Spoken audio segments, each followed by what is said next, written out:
Wallet, sir? The word stuck in my throat. He wouldn't hear me anyway. He was already swallowed up by the revolving door. Standard for the entitled. My job? Chase after him? Nah, not worth the reprimand. But then something made me reach down. Cheap burgundy carpet, expensive alligator skin, heavy in my hand.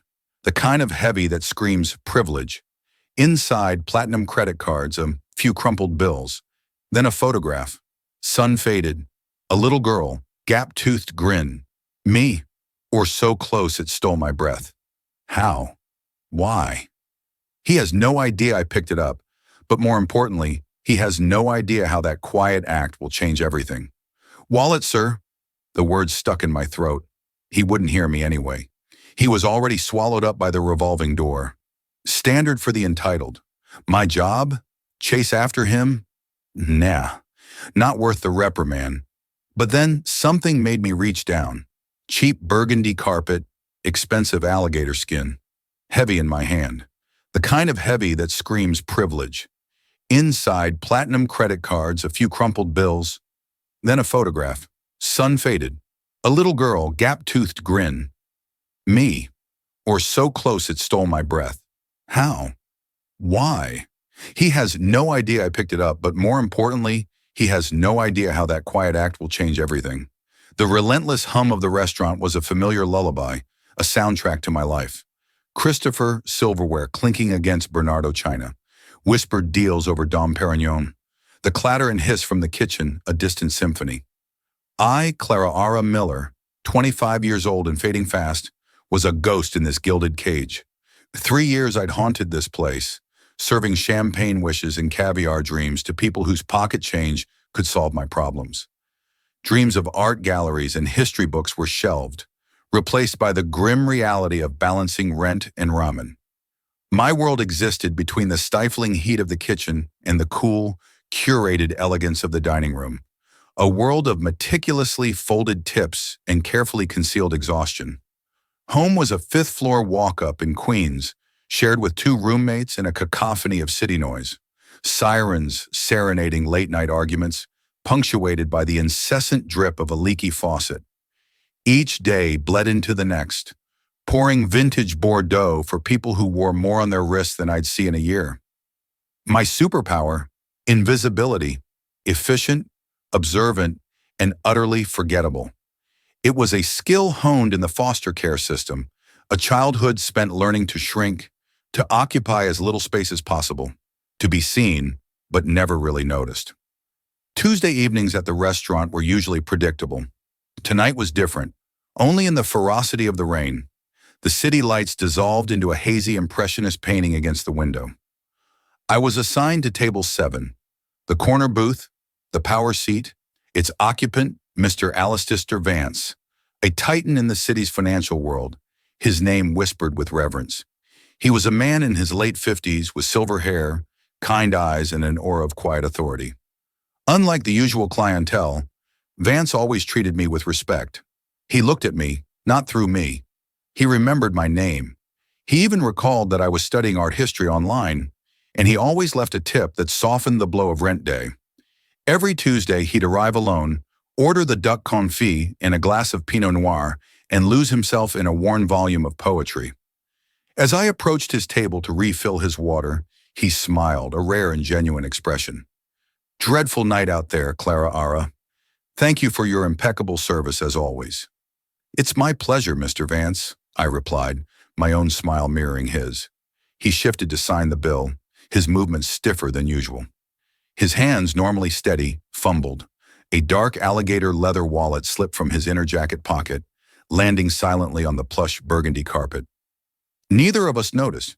He signed the check, nodded goodbye, and vanished into the dimly lit foyer. I moved to clear the table, my foot nudging something soft. Looking down, I saw it, the wallet. My heart lurched. Cardinal rule, never touch a customer's belongings. But leaving it was unthinkable. Heart hammering, I picked it up. The leather felt heavy, luxurious, alien against my calloused fingertips. I intended to rush to the front desk, but as I held it, the clasp, weakened by years of use, popped open. The wallet fanned out in my hand, revealing its contents.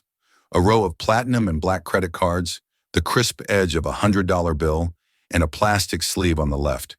Inside that sleeve was a photograph. Time seemed to slow. The restaurant's symphony faded. The photo was old, faded, the colors muted. It showed a little girl, no older than 5, sitting on a park bench. A simple yellow sundress, a smudge of chocolate on the collar, her hair a wild tangle of brown curls, and her grin, wide and unrestrained, revealed a missing front tooth. Behind her, the blurry carousel in Central Park was barely visible. My breath caught. My blood turned to ice. I knew that dress. My foster mother, Mrs. Gable, had kept it, the only item I'd arrived with as a toddler. I knew that missing tooth, the phantom sensation of it wiggling loose. I knew the tiny crescent-shaped scar above my left eyebrow, a souvenir from a tricycle mishap. I knew everything about that little girl, because that little girl was me. My mind reeled, a vortex of confusion and disbelief. How? Why? Why would a Leicester Vance, a billionaire, a stranger, carry a faded photograph of me as a child, a photo I myself had never seen? The questions crashed over me, leaving me breathless, holding a truth more impossible than any dream. The world snapped back with the sharp voice of Jean-Pierre, my manager. "Miller, table 7 isn't going to clear itself." I flinched, snapping the wallet shut. My hands trembled, nearly dropping it, stuffing it into my apron pocket. The leather felt like a burning coal against my hip. I cleared the table mechanically, my mind a million miles away. The photo seared itself into my memory. The gap-toothed grin, the yellow dress, my own forgotten face staring back from a billionaire's wallet. Was he my father, a long-lost relative, or something far more sinister? My foster care file was a black hole, a collection of sterile documents with no mention of family, only a note about a tragic accident. The rest of my shift passed in a haze. The implications were too vast, too terrifying. When my shift ended at 1 a.m., I didn't go home. I couldn't face my roommates and the dripping faucet. Instead, I walked. The rain had softened to a mist, clinging to my hair and jacket. Hours passed, the wallet a constant, nagging weight in my pocket. By the time dawn broke over the East River, I had made a decision. I couldn't live with the not knowing. I found Vance Capital, a sleek glass tower in Midtown scraping the sky. I knew it was insane. A waitress couldn't just demand to see one of the city's most powerful men, but the girl in the photograph deserved answers. Looking haggard in my wrinkled uniform, I was predictably stopped by a security guard in the lobby. "Can I help you, miss?" he asked, his tone dripping with disdain. "I need to see Mr. Alistair Vance," I said, my voice steadier than I felt. "It's personal. I have something of his." I held up the wallet. The guard's expression shifted. He made a call. Minutes later, a woman in a severe black suit appeared, her expression unreadable. "I'm Mr. Vance's executive assistant. Please follow me."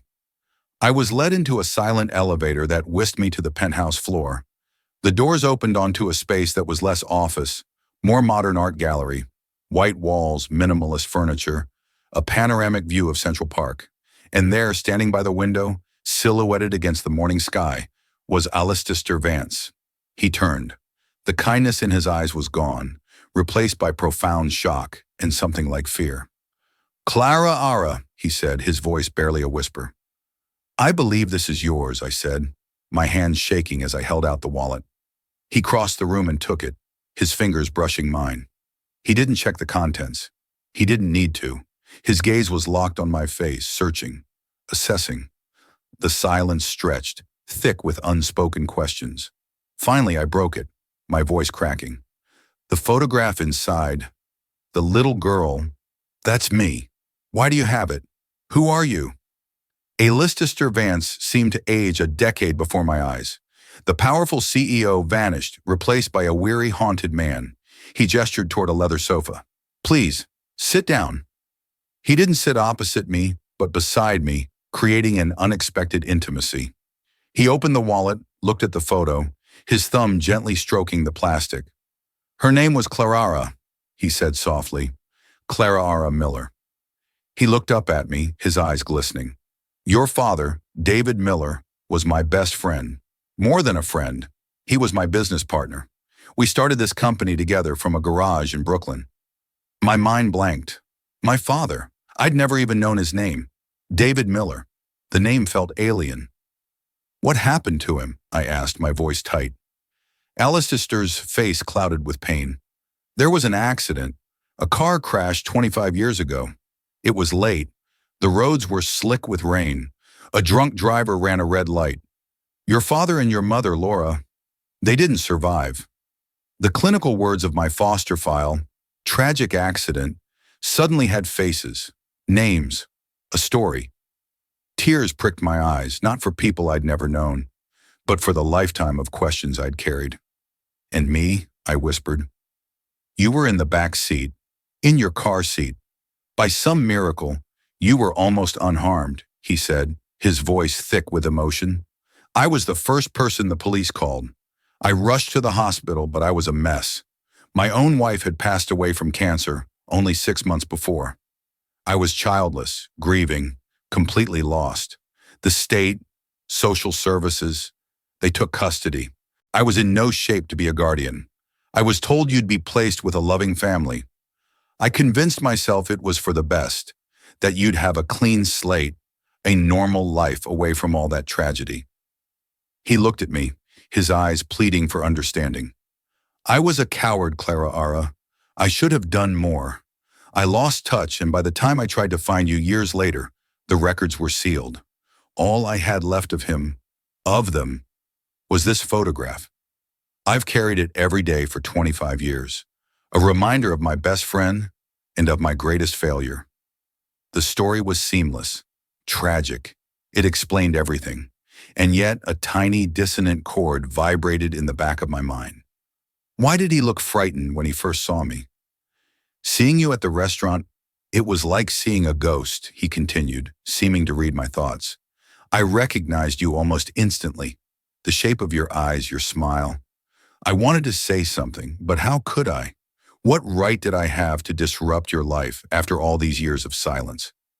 I was overwhelmed, drowning in a sea of revelations. My father's name was David. He was a co-founder of this empire. I wasn't just an orphan. I was the daughter of a man who built this tower. Alistair seemed to sense my turmoil. I know this is a shock. It's not enough, but I want to make amends. Your father was owed half of this company. His name was erased from the records after the accident, a complicated legal maneuver to keep the company from dissolving. But his legacy, your legacy, is here. He stood up and walked to his desk. This isn't charity. This is your birthright. I want to offer you a job here at the Vance Foundation, our philanthropic arm. A position as project coordinator. The salary, it would change your life. It would give you a chance to learn about the world your father helped build. Please, Clara Ara, let me do this one thing right. It was a dizzying proposition. A 6-figure salary, a corner office, a life I couldn't fathom, an apology wrapped in a golden cage. My instinct screamed that something was still wrong, the story too neat, the edges too smooth. But the exhaustion of my current life, the crushing weight of my debts, the sheer intoxicating pull of this new reality, it was stronger. I looked at the man who claimed to be my father's best friend, a man carrying a photograph of my childhood like a sacred relic. Okay, I heard myself say, the single word sealing my fate.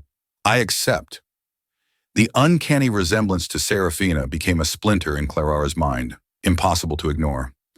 Every interaction, every memory was now cast in a new suspicious light. Alistair's kindness felt like a performance, Julian Croft's coldness like a threat, and Serafina's oblivious warmth like a tragedy in the making. Clara Ara needed more than just a gut feeling. She needed proof. Her first stop was the person who knew more about her past than anyone, Mrs. Gable, her last foster mother. She was a kind, non-nonsense woman who now lived in a small, tidy house in Staten Island. Clara Ara took the ferry on a Saturday, the city skyline shrinking behind her, feeling as if she were traveling back in time. Mrs. Gable welcomed her with a warm hug and a cup of tea. She had always been Clara Ara's staunchest supporter, the closest thing to a mother she'd ever known. You look different, dear, Mrs. Gable said, studying her. The weight of the world seems a little lighter on your shoulders. This new job is good for you. It's complicated, Clara Ara admitted. She hesitated, then took the plunge. Mrs. Gable, when I first came to you, what did you know about me? About my family? The older woman sighed, her expression softening with pity. Not much, honey. The file was thin, just that you were a ward of the state, survivor of a car accident that claimed your parents, no known relatives. That was it. Was there anything else? Anything at all? A piece of paper? A toy? Anything? Clara Ara pressed, her desperation mounting. Mrs. Gable thought for a moment, then her eyes lit up faintly. There was one thing, not in the file. It was just a note tucked into your blanket.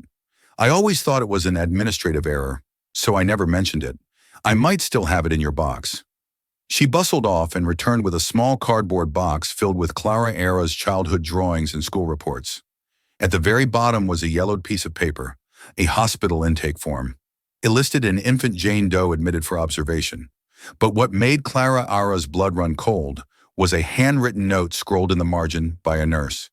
Twin B admitted stable. Twin A due for parents. Coroner notified. The words swam before Clara Ara's eyes. Twin. Twin B, Twin A, dead on arrival. The word swam before Clara Ara's eyes. Twin, she had a twin sister.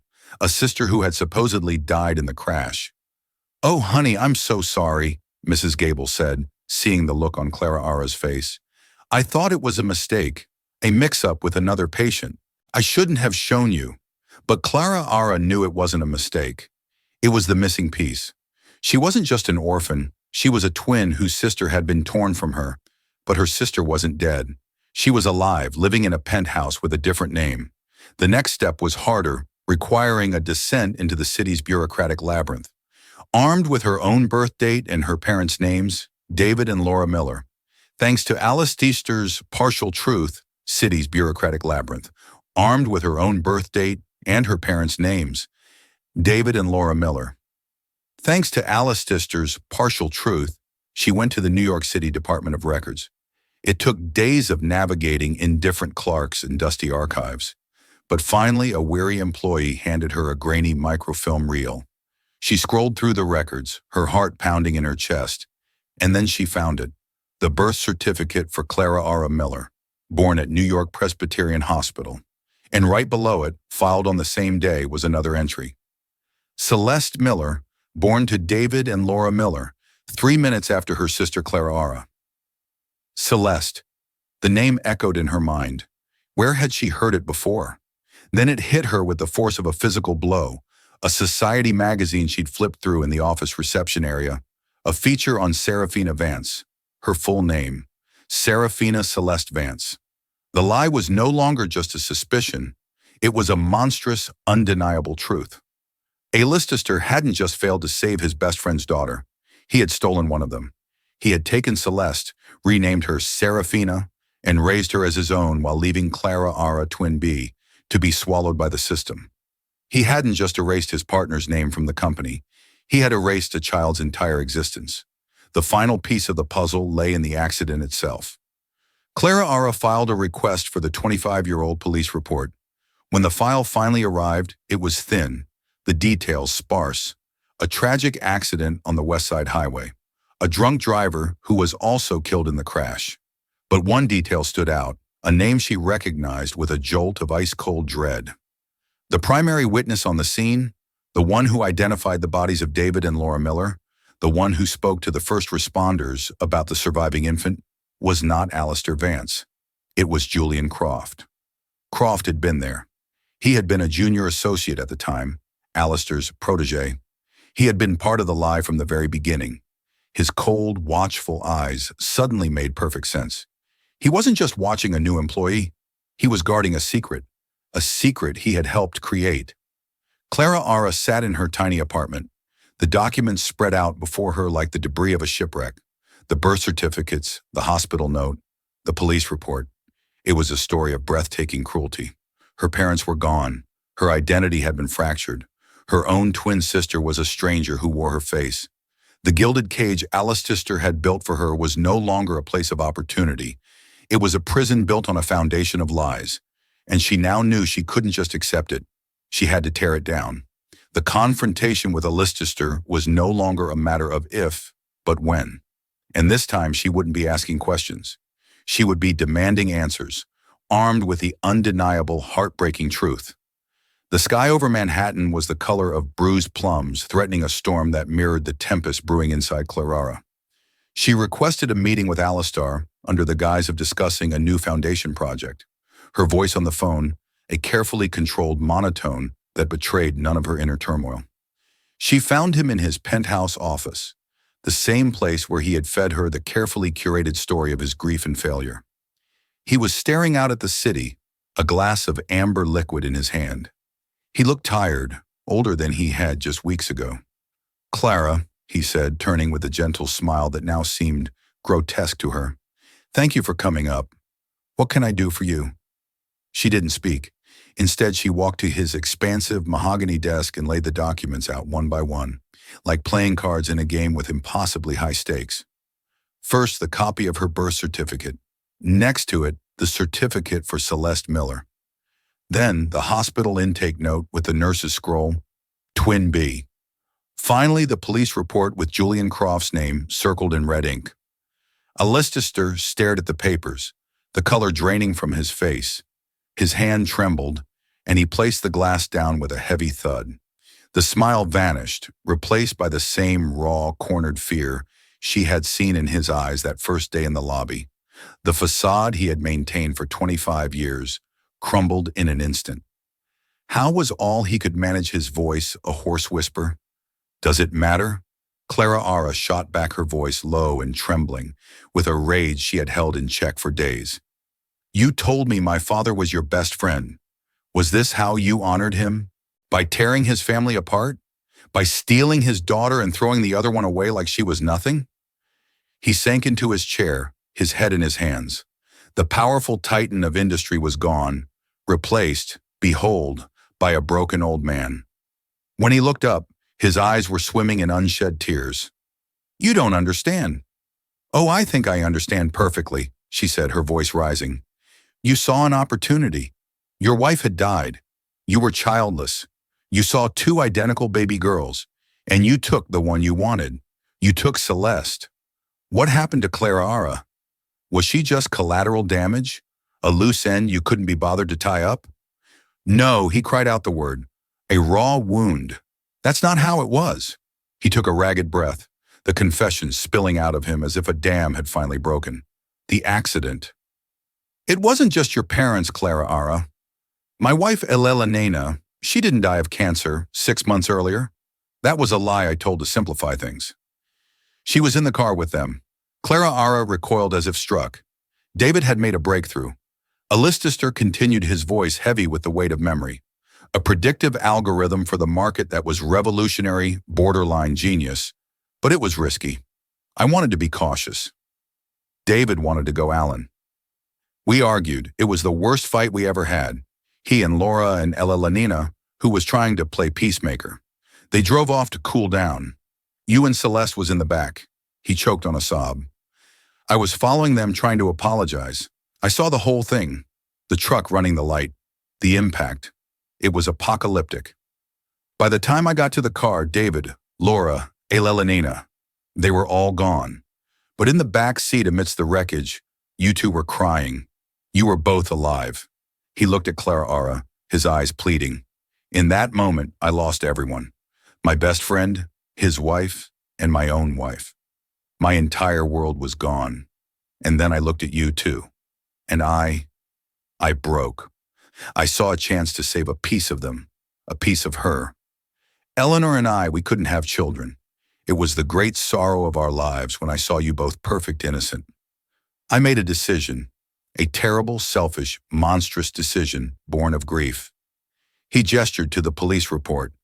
Julian was just a kid, my intern. He arrived right after me. He idolized me. I told him what to do. He spoke to the police. He told them there was one baby. He held Celeste while the paramedics checked on you. When they took you to the ambulance, we just left with her. We walked away. I told myself I was saving her from a life of tragedy from the orphanage system. I told myself you would be fine, that you'd be adopted quickly. I told myself 1,000 lies to justify the one unforgivable truth. He stood and walked to the window, his back to her. I named her Serafina, but I gave her the middle name Celeste to honor the truth I was trying to bury. Every day for 25 years I have seen your father's eyes in her face, and every night I have wondered what happened to the other little girl, the one I abandoned. I was a coward. I was a monster. But I loved your father, Clara, and I swear to you, I have loved Serafina with all my broken heart. The confession hung in the air, thick and suffocating. It wasn't a story of simple greed, but a tangled knot of grief, love, and profound moral failure. Clara Ara's rage was now complicated by a flicker of something else. Not forgiveness, but a devastating understanding of the human capacity for selfishness in the face of unbearable pain. Her sister wasn't just a stranger. She was the living embodiment of Alistair's grief for his own wife, and Clara was the ghost of his guilt. "What about Julian?" she asked, her voice quiet now. "Why is he still here? Why is he so high up in the company?" Alistair turned from the window, his face a mask of weary resignation. "Because he knows everything. He's not just my right-hand man, Clara. He's been my gatekeeper, my co-conspirator. His loyalty was bought with a lifetime of promotions and power. He has as much to lose from this coming out as I do." A cold realization washed over Clara. Julian Croft wasn't just a guard dog for Alistair's secret. He was a partner in the crime. And she, the ghost, who had returned to haunt them, was now a threat to them both. The confession changed the very air in Vance Capital. What was once a place of intimidating luxury now felt like a gilded mausoleum, each hallway echoing with the ghost of a 25-year-old lie. Clara continued to go to work the routine, a flimsy shield against the chaos raging within her. She was trapped in a state of surreal suspension, possessing a truth so monumental it could shatter lives, yet uncertain of how to wield it. Her relationship with Alistair was now a fragile, bizarre dance. His paternal kindness was replaced by a raw, desperate penitence. He would leave files on her desk with detailed histories of her father's early contributions to the company, as if offering up pieces of the past could atone for the life he'd stolen. But Clara kept her distance, her emotions a rowing sea of anger, pity, and profound confusion. How could she hate a man who was also the only living link to her parents? Serafina remained the innocent center of the storm. Unaware of the drama unfolding around her, she made efforts to befriend Clara. "It's so lovely having another woman in the foundation who's actually passionate about art," she'd say, inviting Clara to lunch or a gallery opening. Each interaction was a fresh torment for Clara, a glimpse of the easy sisterly bond they should have had. She saw her own gestures mirrored in Serafina, heard her own laugh, and felt a pang of jealousy so sharp it was physically painful. This was the life she could have had, one of privilege, security, and love. But as the days turned into weeks, a new, more sinister element began to creep in. The chills she felt around Julian Croft intensified, solidifying into a palpable threat. His surveillance was no longer passive. He began to appear wherever she was, by the elevator in the parking garage at the cafe where she bought her morning coffee. He never said anything overtly threatening, but his presence was a constant, unnerving reminder that he was a keeper of the secret, and he would not let it go easily. The intimidation became less subtle. A crucial file for a grant proposal vanished from her desk, only to reappear hours later after she had frantically recreated the work. An IT issue caused her entire computer to wipe its memory, and the tech support team could find no explanation. One evening as she was walking to the subway, a black town car accelerated and swerved toward the curb, its horn blaring, forcing her to leap back onto the sidewalk. It sped away before she could see the driver, but she knew with a certainty that chilled her to the bone who was behind it. She confronted Alistair, her voice shaking with a mixture of fear and fury. "This is Julian, isn't it? He's trying to scare me away." Alistair, who had seemed to be shrinking under the weight of his guilt, suddenly looked energized by a new fear. "He wouldn't dare," he said, though his voice lacked conviction. "Wouldn't he? Clara challenged. He has everything to lose. He built his entire career on this lie. He's not like you, Alistair. I don't see an ounce of guilt in him. I only see ambition. That conversation seemed to awaken something in Alistair. He began to look at Julian not as his loyal subordinate, but as the threat he truly was. He started digging, pulling old financial records, revisiting the details of the risky venture that had caused the fateful argument with David Miller. What he found was more disturbing than he could have imagined. He called Clara to his office late one night. The room was dark, save for a single lamp casting long shadows on his desk, which was littered with documents. It wasn't just a disagreement over risk, Alistair said, his voice grim. David had discovered something. Julian. He was skimming, setting up shell corporations to siphon funds from our seed money. The risky venture was a smokescreen he created to cover his tracks. David found out the argument we had. It wasn't about business strategy. I was accusing David of being reckless, but he was trying to warn me about Julian. The pieces clicked into place with sickening clarity. So the accident Clara whispered the drunk driver was real. Alistair said, his face ashen. It was a tragic random coincidence that gave Julian the perfect opportunity. But if that truck hadn't run the red light, David was going to expose Julian the next day. The accident didn't just kill my wife and my best friend. It saved Julian Croft's son, and he has been using his knowledge of what I did that night to keep me silent about his own crimes ever since. He's been blackmailing me for 25 years, not with words, but with his silence. The entire story had shifted again. Julian wasn't just a co-conspirator in a moment of grief-stricken madness.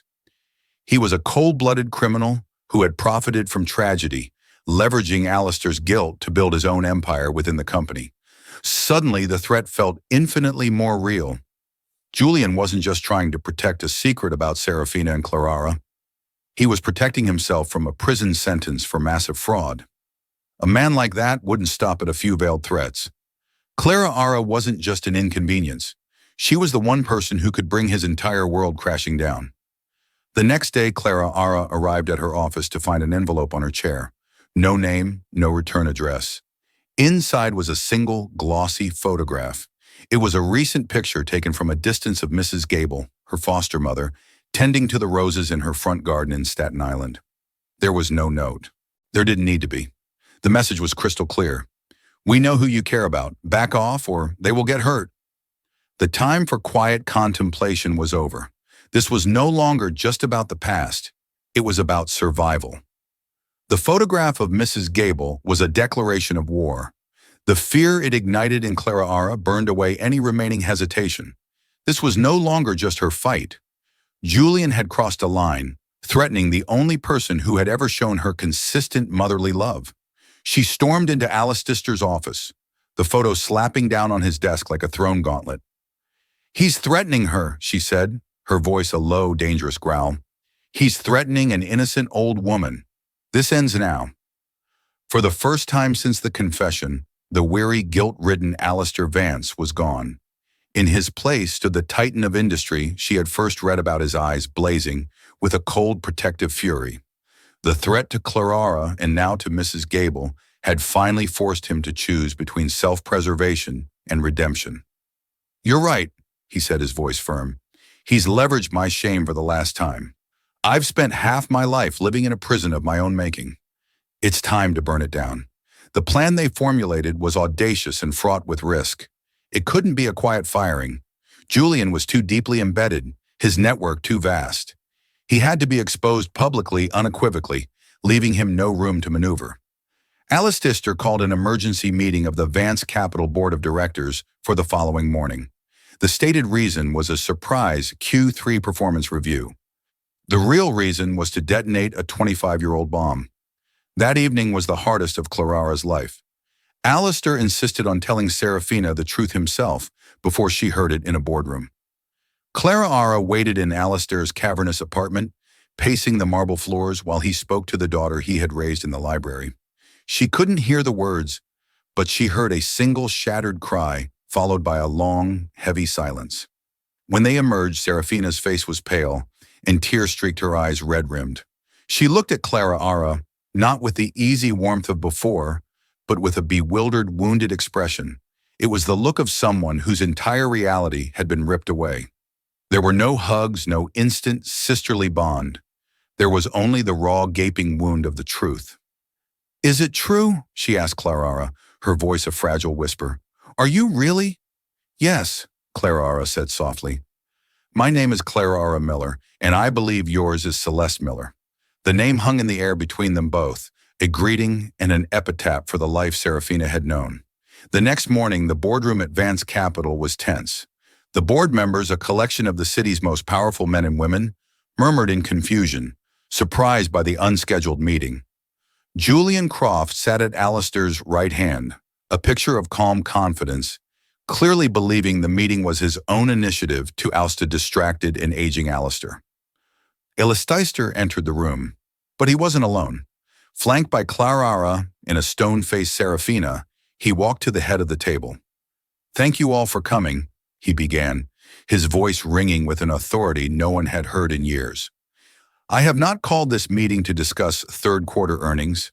I have called it to correct a lie that has sat at the heart of this company since its inception."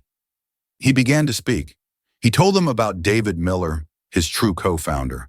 He told them about the brilliant algorithm, the argument, and the accident. And then, his voice cracking but resolute, he told them about Clara and Celeste. He confessed to his own unforgivable act, the theft of a child, in a moment of unbearable grief. A wave of shock and disbelief rippled through the room. Clara watched Julian.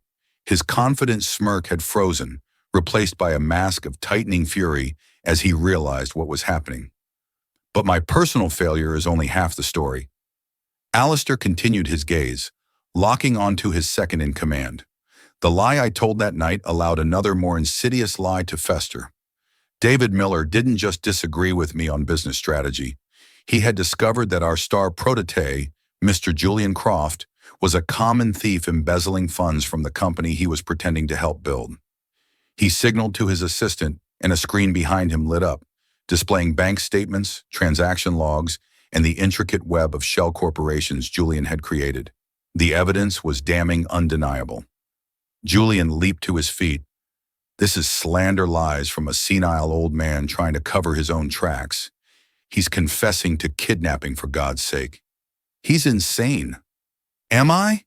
Alistair counted calmly. Fortunately, David was meticulous.